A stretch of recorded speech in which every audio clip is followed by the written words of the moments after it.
Hello, everybody. Today we'll talk about BRICS, Brazil, Russia, India, China, and South Africa as the rising powers.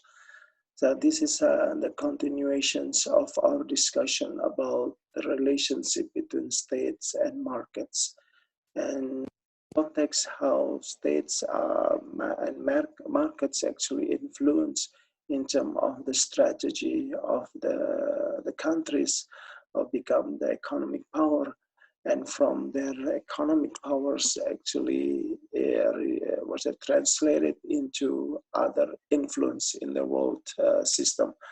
So BRICS actually came from the term from investment companies that actually we mentioned several times before, the Goldman Sachs. Their analysts actually arguing that these four countries initially, and then South Africa came later on.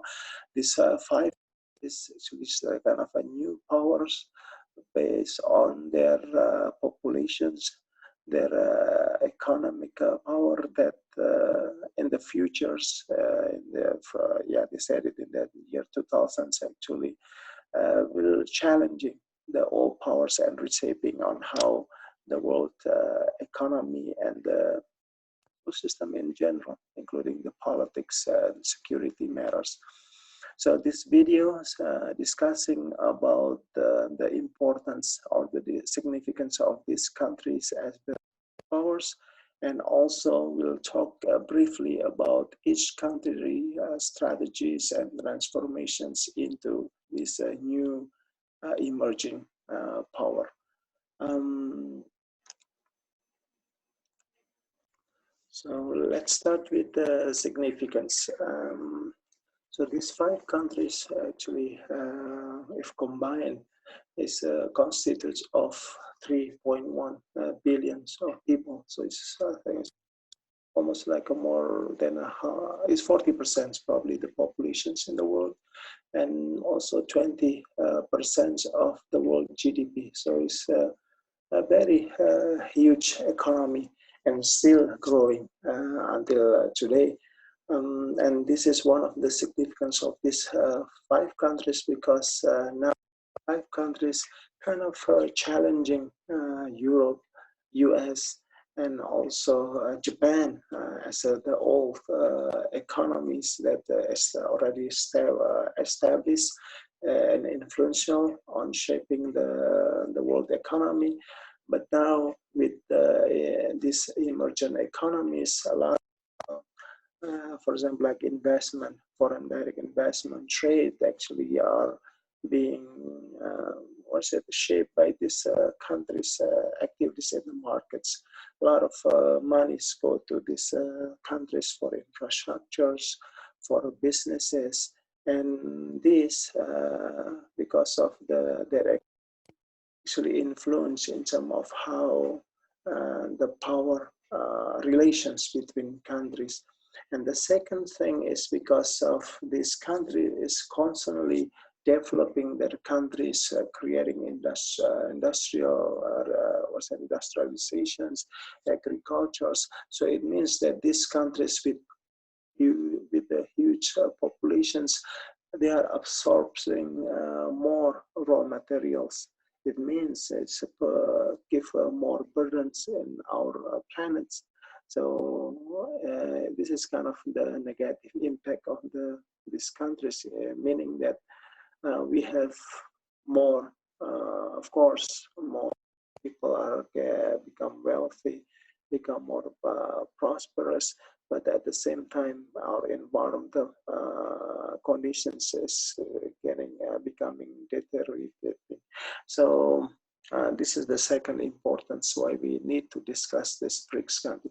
And with all those economic power that's being translated into also political influence, a lot of scholars argue that these countries, although still far into replacing the US as the dominant countries, but they're also creating more multipolar what I mean by multipolar world, meaning that a lot of decisions, a lot of economic decisions, economic activities are not only being decided or being shaped by one or two dominant countries, and they need to consider on how these three countries are doing in the international system.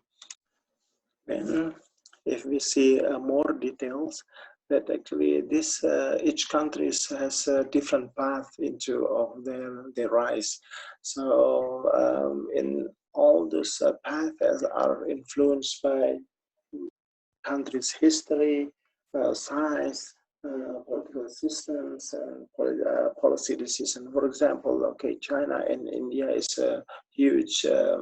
Each China or India each has 1.3 billion of people, while Brazil, South Africa, and also probably is around just of 120, 140 millions of people. So this number of population actually influence on what strategy they are using in their development of the countries.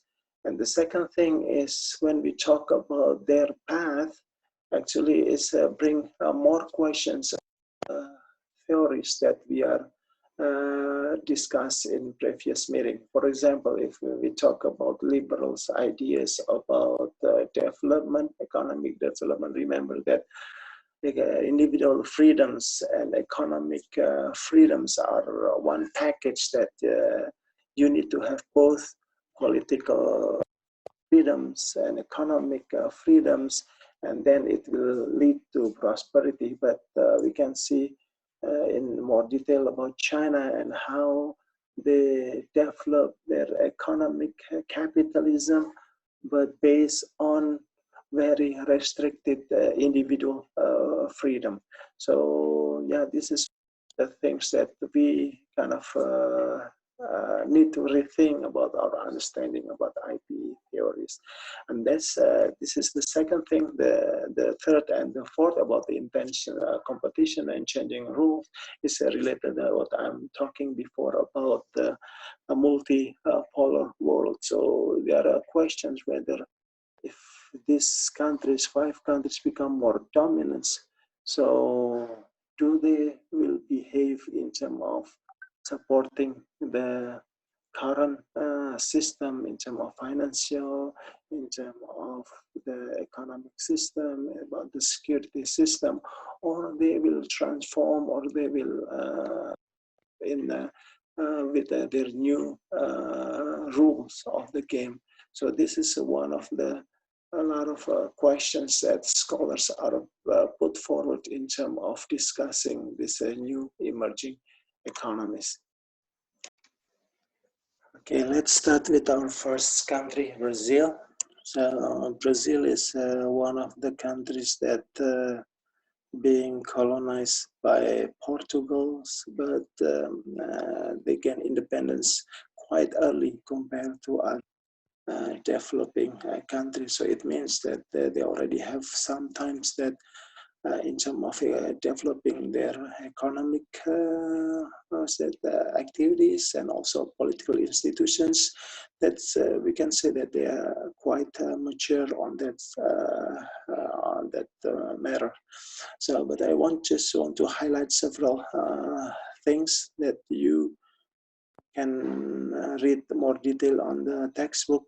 First is about the import substitution strategy. So if we remember about our discussion about mercantilism, so the idea is actually how to keep the wealth of the countries, and by reducing our consumptions of the imports and increasing our export. And this is actually, Brazil is a good example of how in the beginning of the country in the 1930s, Brazil used this strategy to develop their strategy. So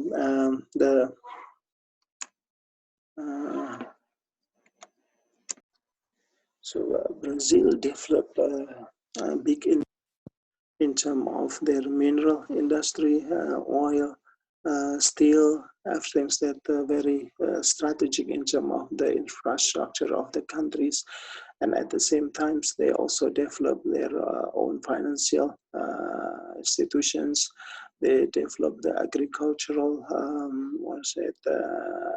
in rural areas, agricultural sector, basically to how Brazil try to reduce their the country's independence dependence, sorry. So the country's dependence toward other countries and creating their own industry to fulfill their country's needs. And this is going on for some time until 1970s.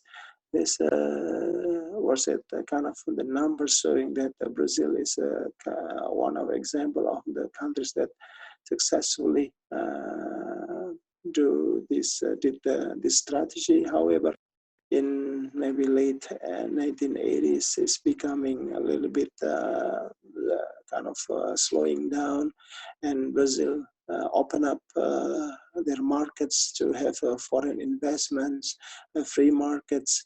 So now what we see from Brazil is a kind of combinations of free markets, but sometimes the state still have dominance in terms of certain industry. So we have Petrobras in terms of the oil industry, the banking, others. So those strategic industry are still being owned by state. And one of the other things about the agricultural sector. So Brazil is an agricultural powerhouse. So how Brazil become agricultural powerhouse in, I think, 2012, 2013 actually surpassed US as the biggest exporter of soybeans. And with China, actually Brazil developing a lot of the agricultural product industries. And actually Brazil put a lot of money in terms of investing in the rural areas with mechanizations, a lot of financing, basically to create more productions in agricultures. And Brazil again is one of the example of how agriculture can be the important sectors for the development. So actually Brazil are very dependent on their agricultural products. If we, again, I will use the theory of the industrializations, mostly from the liberal theory that argue that countries or societies are kind of evolutions in terms of starting as agricultural society, become more modern with industry, things that Brazil is kind of, we can say this anomaly in terms of how agriculture is indeed is the main keys for Brazil economic development. However, because Brazil invests a lot in terms of this agricultural products, meaning that there's a lot of forest, Amazon forests being transformed into plantations, meaning that's a lot of irrigation, thing that now Brazil, one of the main challenges of Brazil and also for the world, because Amazon is the lung of the world, is the crucial aspect of our fight against the climate change. So this is one of the issues how Brazil can develop sustainable, and also at the same time there's a lot of international interest in terms of the Amazon. So it's not only Brazil interest in terms of developing their economy, but this is also global interest to maintain Amazon as